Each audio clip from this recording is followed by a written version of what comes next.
Yun yung pinaka dark and hard this time in my life.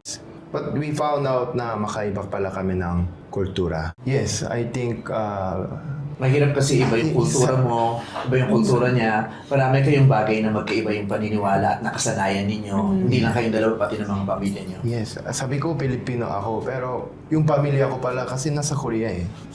So hindi pala, makaiba pala yung paniniwala, makaiba yung Gawi. tsaka makaiba pala thinking, lalo na pagdating sa marriage. O syempre, marami akong pakukulang. But akala ko maayos. Akala ko talaga. I was hoping, I was praying. Ginagawa ko lahat. Pupunta ako, sinusubukan ko. Syempre, last, nakausap ko yung parents ko at parents nila. I got a sign na, Ryan, hinto muna. Space muna. Stop muna. So, nung I try talaga, lahat ginawa ko. Yan yung best ko. Alam ko sarili ko may ginawa akong pakukulang na hindi dapat mas showy, mas siguraduhin ko sa kanya na yung pagmamahal ko. Pero wala, ginawa ko lahat. Anong sinabi sa'yo na stop muna? Anong nangyari sa'yo? Anong naisip mo?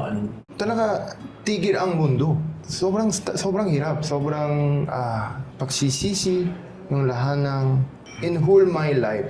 Yun yung pinaka dark and hard this time in my life.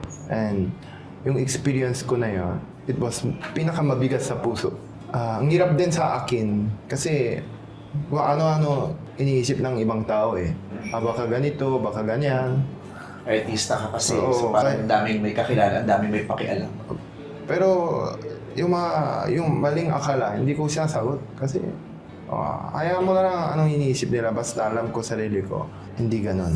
At I was hoping talaga. Kasi kung may dahilan talaga, tanggap ko eh. Kung may mabigat na dahilan. Para sa'yo, pakiramdam mo, may dahilan pero yung dahilan para sa'yo kayang maayos. Kayang maayos.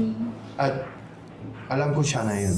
But wala siya... Bakit mo nasabing siya na yun? Nung nakilala mo siya, paano mo nasabi? Anong nangyayari sa tao pag nare-realize silang, ay siya na yun? Parang iba yung katulad sa pelikula na yung isang tingin mo parang huminto ang mundo, may dumaang malakas na hangin sa'yo. Di ba? Sa pelikula parang siya ganun siya dinidepict. Parang masabi ko, slow mo.